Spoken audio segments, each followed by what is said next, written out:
Hello, everyone. Thank you for attending this live. If you're listening after it's been recorded, thank you for taking the time to listen. My name is Hameed. The whole point of this live is to introduce the podcast series that I'll be working on. I will be talking about why I'm doing this podcast, and I've invited my friend. Yes, you are my friend, Sumaira. My friend and clinical psychologist, Dr. Sumaira Farha, to act as a facilitator and clarity coach to really help me dig out the motivations behind what it is that I'm doing. Sumaira, introduce yourself so people can know you. So obviously I'm a voice. Voice in the ether. Exactly, because the main spotlight is on Hameed. And I feel quite privileged to be part of this podcast launch. I just wanted to give a few disclaimers that this is live, as you've all experienced. So allow some grace in how it starts. Yeah. To be fair, we could say it's African time because African and Indian timing. So the main point was just to allow us some grace in what is discussed, how it's discussed, and that this is a forever evolving process. We look forward to evolving with you and with your support. As Hameed said previously, the live is recorded and will be available on all the different platforms. To be fair, before it was recorded in Riverside, now it's only going to be recorded in YouTube. And that's if YouTube doesn't crash on us. So let's pray YouTube does not crash on us. Let's hope this live is available to watch later on. But this is all an experiment. We're trying to do things slightly differently. The main thing here is that we would love for you to interact with us. So as much as this conversation spotlights Hameed, we also want to learn a bit more about you, your connection to the platform. How did you find out about Ronu Spirit? Perhaps even ask me a question, maybe, depending. I'm Sumaira, a clinical psychologist. I am a Londoner, born and raised, and I'm part of the people of the global majority. The interesting thing about identity, I suppose, is that I am a double minority, being part of the global majority and being a Muslim Indian, but always global in spirit. Hameed and I have a lot of interests that overlap. More specifically, I'm interested in all things human rights. I currently work in a specialist trauma service in London as a clinical psychologist. My specialist areas include all things identity, acculturation, and trauma. My thesis looked at the role of trauma and acculturation in the psychological well-being of Palestinians currently living in the UK. So I won't say more about that, but if you want to know more, let me know. I believe it's the first paper within the discipline of clinical psychology in the UK. Oh. Go on. Yeah. Hameed and I, we're also interested in the impact and the legacy of colonization. We're interested in how we uplift the people of the global majority, particularly those in the African continent. We'll be exploring this more. We've had loads of conversations about this, right, Hameed? Yeah. Our telephone calls could be podcasts in itself. Well, you always say that, so let's prove it. Let's see if it's true. Yeah. And the aim is to make our narratives the dominant ones in our lives, as well as exploring beyond the Western lens. Hameed and I both grew up here in the UK. We were both born here as well. A lot of the education, all of the systems around us are very Western. So what we're trying to do is look at the lens that we are very familiar with, but also focusing on knowledge outside of this. So especially non-Eurocentric focused knowledge, as this will tell us a little bit more about ourselves, our history, and our legacy. What do you think, Hameed? I think that everything you said sounds academic and interesting, but I guess as we continue with the conversation, we're just going to all those things you said, even though they didn't fully sink into my brain properly. How dare you? How dare you, Hameed? I guess it's because I already know them. True. This is established between us. When we're talking through the points, you would bring them up at relevant times and we will talk more about it, and it'll just flow naturally. So it's fine. Exactly. And obviously we want to learn more about why we have this podcast. Shall we go into it? Yeah. Okay, so getting into it, the format of the podcast will be me having conversations with experts and guests like academics, authors, and historians. The aim of having these conversations is to get a better understanding of why the Black and African diaspora are at the bottom of the pyramid. This is something that I believe is pretty clear to anyone else that's out there in the world and is looking at this. Yeah. That is going to be the format of the podcast. However, after every 3 episodes, I want to be doing stuff like this. I want to be having a live with people online to reflect on the conversations I've had with experts previously. Maybe you're going to be there to help clarify some of these ideas for me. And it would also be a way to connect with the people who are tuning into the live, whether that's Instagram or YouTube. They can add comments and everything, and we just see what works and what doesn't work. If these lives are something that people are enjoying, we'll keep doing it. If not, we'll stop. Anyways, let's get started. Go on then. Before you get into all the whys of the podcast, I think we should learn a little bit about you, Hameed. Okay. Whatever you feel comfortable sharing, give us some context, give us your position. Ooh, yeah. Who am I? Okay, cool. My name is Hameed. I was born in the UK, but I grew up in Nigeria till before, and I came till I was about 8, 9, came back to the UK. And then I have just been living in the UK ever since. Some would say I grew up more in the UK than in Nigeria because obviously most of my years has been in the UK. But my formative years were in Nigeria. I think that, I don't know, would you call that formative years? As a psychologist? Yep. I think we're always forming, to be fair, but there's lots of research about our brains and its developments into the adult life. It doesn't stop at 18. That's what I would say. All right, cool. Well, anyways, grew up formative years by Nigeria, spent the rest of my time here in the UK. And I guess just being in the UK, experiencing how Black people are perceived, how Black Africans in general are perceived in the global sphere, I just realized that we were at the bottom of the way things ran. If I'm being genuinely honest about it, I think about it, I'm like, why is this the case? It's probably because our countries aren't that powerful. Our nations aren't that powerful. We don't have any levers, any economic power to wield.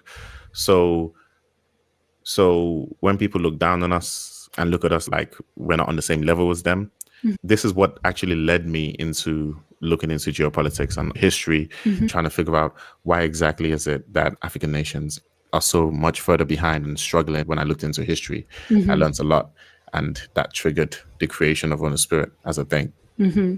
Yeah, no, I'm just thinking in terms of like your content. I shared that I'm a clinical psychologist. You got into geopolitics. Okay, so let me be very clear about something. Yeah. I don't really know much. I know I said that in the last video, but I genuinely don't know much. And that's part of the reason why I'm doing this podcast, because I want to learn. I understand that there's a lot I don't know. I also understand that when you're learning from experts and you're speaking to people, there's multiple different opinions. And I don't mind that. I'm willing to take it all in, because that's how you form your own opinion, by hearing all these different aspects as to why the problem exists or what we can possibly do to solve it. I'm cool with not knowing a lot and learning. I would hope that by going on this journey, whoever's listening in with the podcast would also want to be going on that journey. So yeah, that's definitely. It's definitely to make knowledge more accessible, but also have practical ways we can support the development of the African nation and the people of the global majority in general. I guess what I was thinking was that your academic background is not in history, sociology, or politics or anything like this, right? No. It's in tech and engineering. Yeah. I think that's really useful. Because I failed to get us on live. No. No, not at all. I just think sometimes people might have an idea that whilst I'm talking to you, sometimes from my psychology lens, sometimes just from Sumaira curiosity, it's good for them to know that this journey is something that you've done quite independently.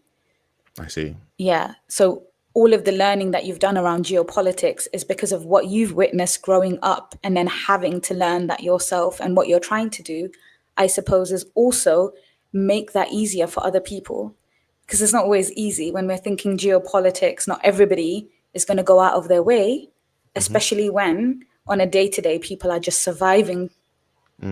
So that's why I thought that was helpful. I hear you. And I think my next question would be, you say Africa, like we know that the focus is mainly on the African continent. It reminds me of the conversation we had about India's GDP versus Africa's. And I wanted you to share that a bit more with others, because I don't think I ever considered that. So it might be useful for others to know too. I remember what I said, but I just don't understand the point that we're trying to get at.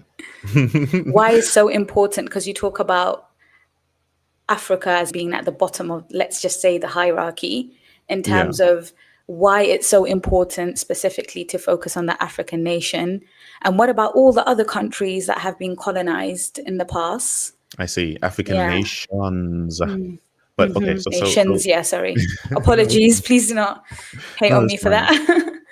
So when I'm actually talking about African nations, I'm talking about all African nations, yes, but in particular, Black African nations and Black people globally are the ones that are the most obvious. If we're looking at the complete bottom of the pyramid, if we're looking at how structures work and respect and all this kind of stuff, it's Black people are more visible because of our skin tone. If we're looking at Black African nations, we don't have any levers to pull when we talk about economic power. Like Egypt, they're in Africa, but they have levers to pull. They have the Suez Canal. They have quite a big army. They have all these different things that they can use to basically do things on the world stage. So if they have to deal with huge countries like USA, UK, the West, basically, they have levers to pull with that. But whereas we don't have any of that. When you talk about India, India has huge economic power. They definitely have problems too, but they have a lot going for them. I think the reason I brought that up is because when we were having that conversation, you were comparing the two. You were like, there's also been colonization in India and everything like that. And then that's when I said India's GDP was actually like 3-point-something trillion US dollars. If you compare that to Africa's GDP, which I'm going to do right now. Yeah. You see that? That's crazy. According to Google, Africa's GDP was estimated at around $3.1 trillion in 2023, and India's alone was 3.4 trillion. So India's GDP alone is higher than the entire continent of Africa. Yeah. So I guess that's why I was trying to make that argument that my main focus is really just try to get Africa up and to increase that power in some way. What can we do to increase that power? That's my quest. I'm trying to figure out how can we become powerful too. Yeah, that's really helpful. I don't think people look at it through that lens. So it's good to highlight. What do you feel isn't allowing Africa to grow? This is a huge question, right? No, I just said I don't know a lot. Why are you asking me? I'm the guy that doesn't know anything. Yeah. And you're asking me what I think is not allowing Africa to grow. I guess that's the $1 million question. Yeah. That is why I am doing this podcast, in order to try to find solutions. I think it was Einstein that said that if he had 1 hour to save the world, he would spend 59 minutes defining the problem and 1 minute trying to solve the problem. Defining the problem is a big part of looking at potential solutions for the issues that multiple nations are going through on that continent. The answers are pretty obvious. Why we're going through what we're going through is the fact that around 400 years ago, Europeans and other countries came in, colonized, raped, pillaged, took a whole lot of stuff. They forced people together, created nations that really has a lot of internal strife in them, and then they set up like export economies so that they could export more stuff, because they saw those African nations as colonies. So they created them as export economies in order to export goods to them. And when they left, all those structures all those institutional political structures that they put in place was what was still remaining when they left. It's funny because I was having this conversation with my brother yesterday in the car. And he was saying the exact same thing. He was like, yeah, we get it. The white people came, they raped us, they pillaged, they set up a crazy system. But so what? Are we just going to stay there and remain in this messed up situation where everybody's looking down on us?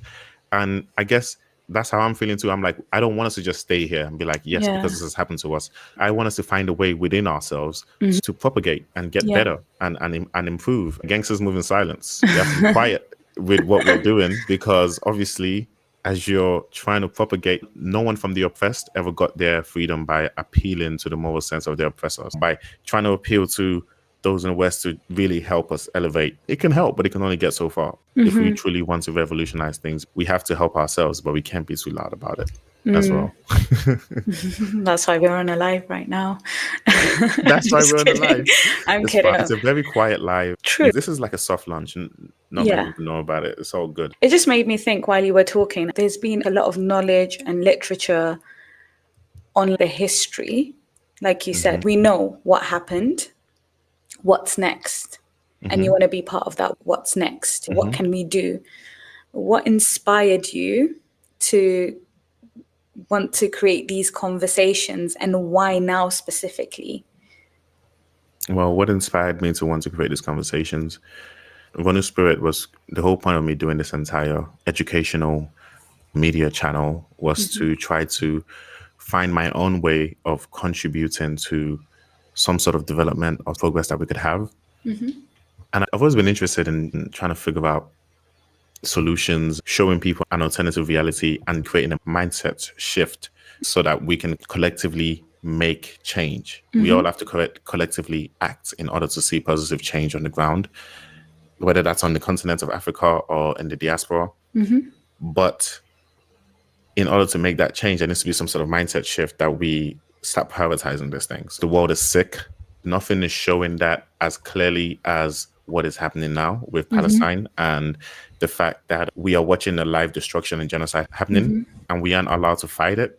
If you wear a shirt saying "Free Gaza," they ban you from going to the O2. Or it's just the frustration, the helplessness of what's happening in Palestine right now. And when you're at the bottom of the pyramid, like Black people are and Black Africans are, you are extremely aware of injustice. Your sense of justice is very heightened. You know what it's like. When you see it happening to someone else, it offends your sense of injustice. For me, I'm thinking, oh man, we're at the bottom.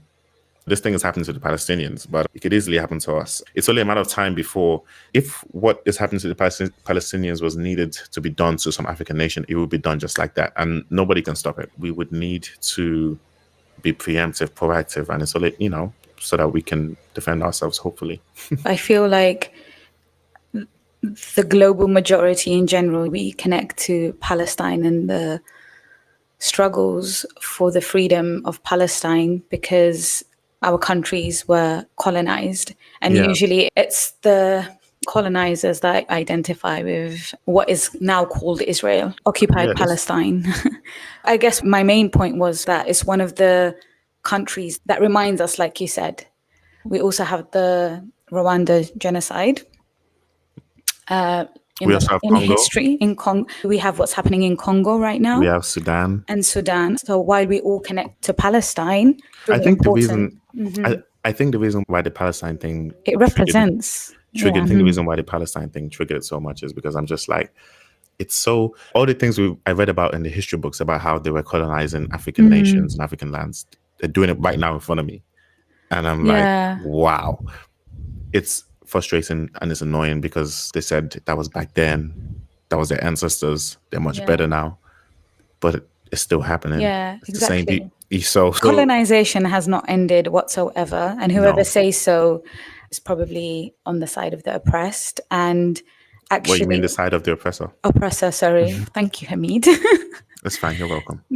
Colonization hasn't ended. That was my main point. Okay.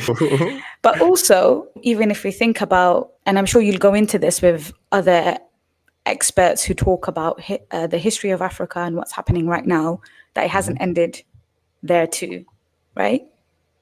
There's systems in place that perpetuate the institutions, for the and colonization. I'm just going to take Nigeria as an example, but the fact that a small few people as leaders can ring fence a particular resource and benefit from it alone and exclude the country from benefiting from that resource shows that is reminiscent of when the Europeans basically had put in elites to run things on their behalf and be like, as long as you're good, elites, as long as you're good, you can measure people over, you just enjoy the good life and give us all the goods and resources that you have. I feel like that is what's happening today still. We're seeing that today in the way African leaders behave. I'm looking forward to learning more about that in your upcoming podcasts. Yeah, good. Yes, professors from SOAS, from all these different universities. Exactly, and it'd be really great if anybody else has any suggestions of particular people that they would like to hear from. Tell us a bit more about the work before Dr. Cattell and the shift, I suppose. The work before Dr. Cattell. Just that work before this particular podcast launch. You've been doing a lot, right, beforehand, so in different mediums. And I just think it would be interesting to hear a bit more about that and some of your reflections from creating that content and why the shift. The world before this was creating educational content that is entertaining around African history, specifically Nigerian history, because I'm Nigerian, obviously.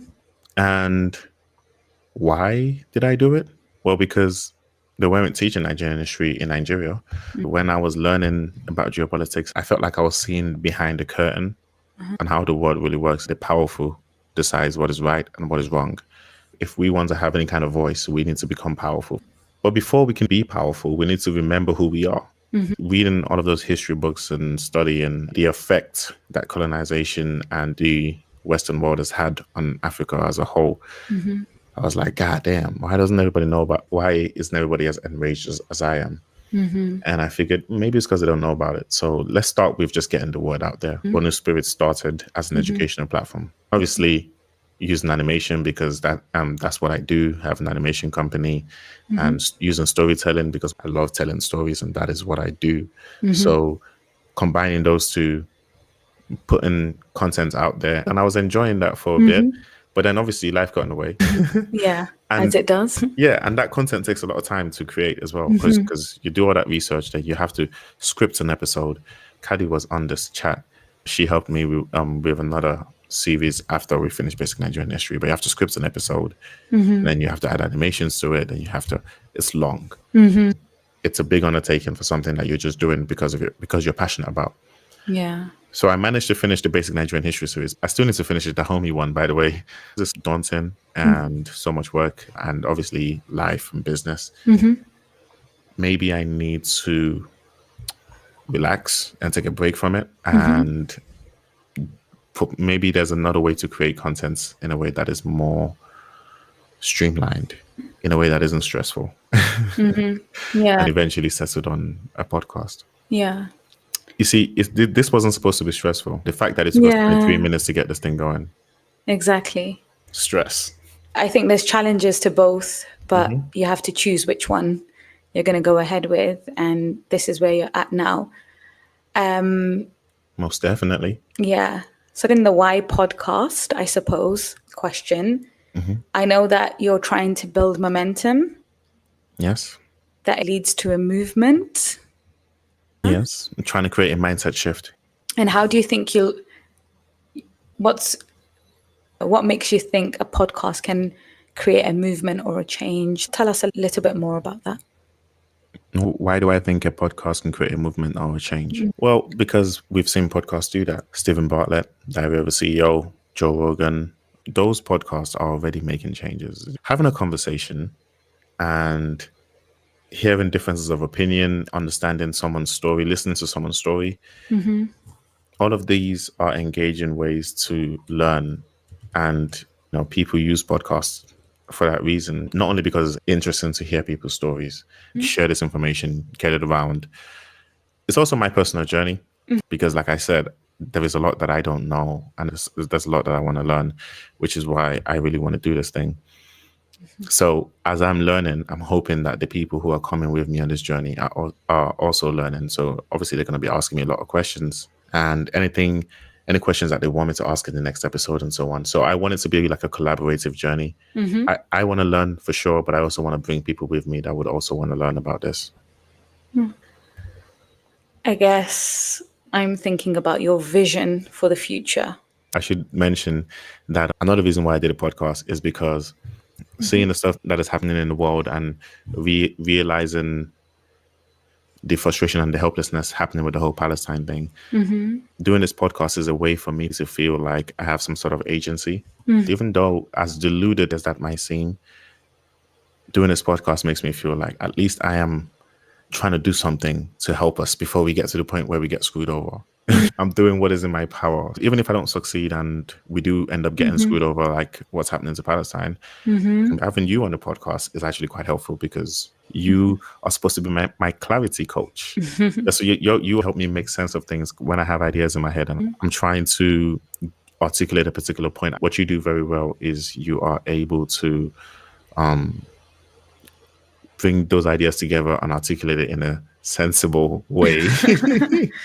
And also you put a psychological perspective on it sometimes, because of your background and your expertise. Yeah. Even though you've been clarifying a few things for me today. So thank you. Yeah. Like when I said on the side of the oppressed by accident instead of oppressor, but still, it's important for the listeners to know, like we said, you have to have some grace in what we're discussing because there's so much we could say about each point that you're making today. And as you said, it's a soft launch. You're going to delve into all of these aspects in your journey, and I will be following along. Yes, she will. I think it's good to focus on the vision for the future. What are people thinking? Are you asking me if there's other people listening? Yeah, I can't really tell from my side, but let me check on my side. Let me check on my. I don't think so. I think I don't. Oh no, it says there are a few people listening. Thank you. You said something though. You said we started a bit late. Whose fault was that? Not mine. What? This is a collaborative effort, but we did try to prepare as much as we could, but this just... Anyways, let's talk about the vision for the future. The spotlight is on Hameed. Yes. Let's focus on the vision for the future. Yeah. Talk to me, Hameed. Vision for the future. You've mentioned a few things already, but if you had to summarize here, make a few points, tell me. All right. What you're thinking. Sure. Yeah. With regards to the vision for the future, for the podcast, I'm hoping it becomes a platform for our voices. When I say our voices, I mean the voices of Africans and the people of the global majority to share stories from our perspective, have frank, open conversations, and make our stories more dominant than they currently are, so that it can benefit both those on the continent and those in the diaspora, and then just empower people. That is definitely my vision for the podcast. Can I interject here? Go on. I just had a thought. We're both post-university adults or whatever, and we didn't really have access to knowledge or information like this. Growing up, I think it's really important to have that available right now. It just made me reflect that there's a lot of learning and undoing I had to do throughout my life as someone of the global majority. So what do you mean by that? Can you provide any examples? Yeah, growing up in the West, all you learn or have access to is the knowledge that the West want you to have access to. So the Eurocentric way of thinking, learning, etc. I think most people who have a different heritage will have some considerations around their identities, which ones are dominant, how they navigate them, everything to do with acculturation. That's happening a lot more now, especially post the Black Lives Matter movement, when everybody started talking about decolonizing everything.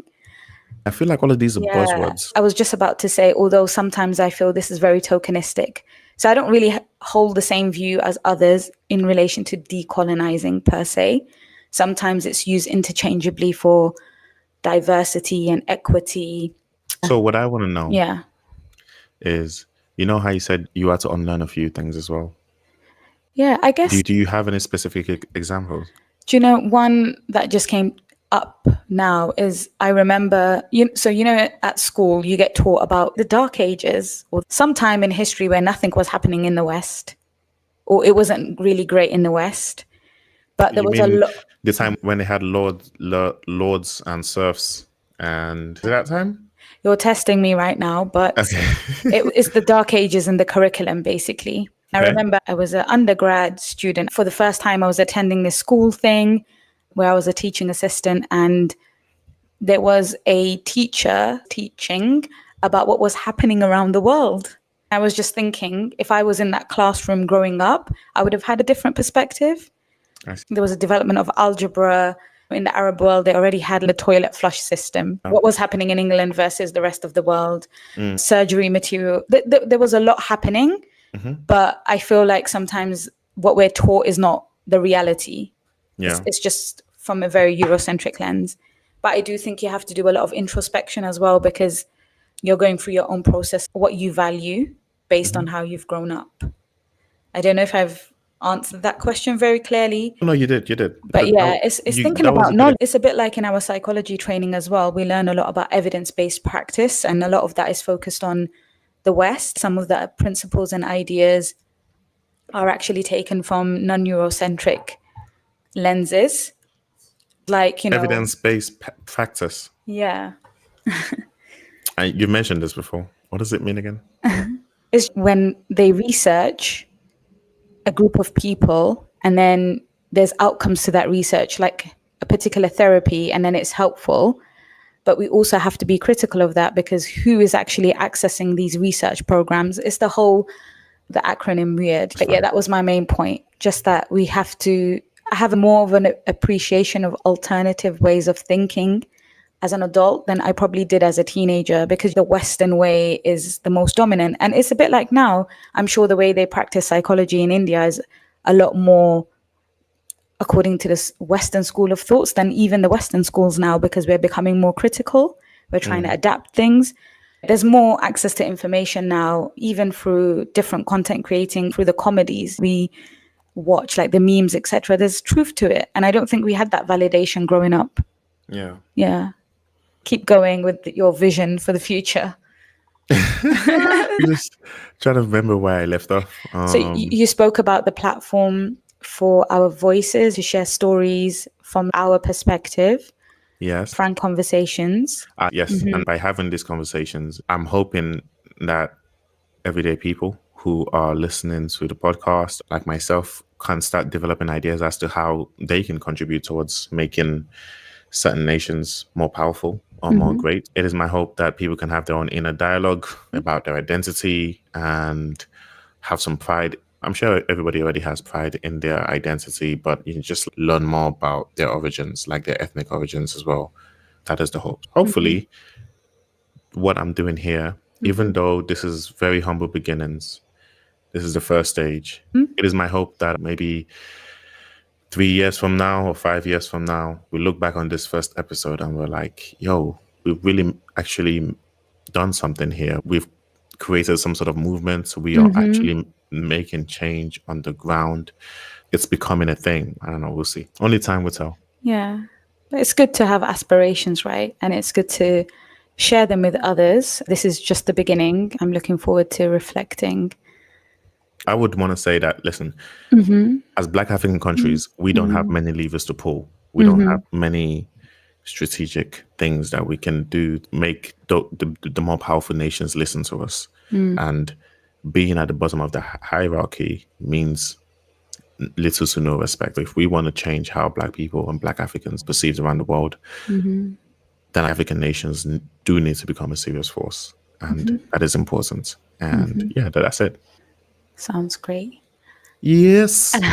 Yes. So what do we need? What do we need from those engaging via this live or watches, hopefully the recording on your platforms generally? Like, how can you've talked about it being collaborative and how we might be able to do that through maybe having lives to discuss the podcast. What else do you think you need from the people engaging?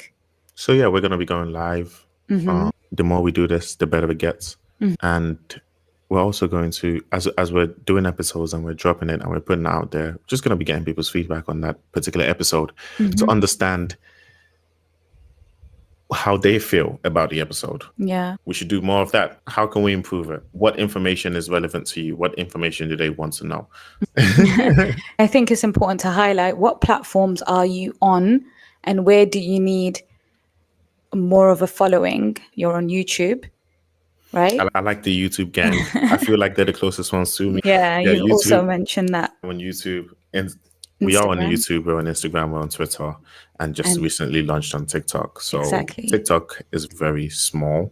Probably need to increase that because I couldn't even do live on TikTok because we don't have up to 1,000 followers. So we need to change that. Because I was thinking, if you were to get that following on TikTok too, you can have lives where your audience join in, right? So the people listening here or engaging with your platforms can share a bit about themselves, their experiences, or anything in relation to the content.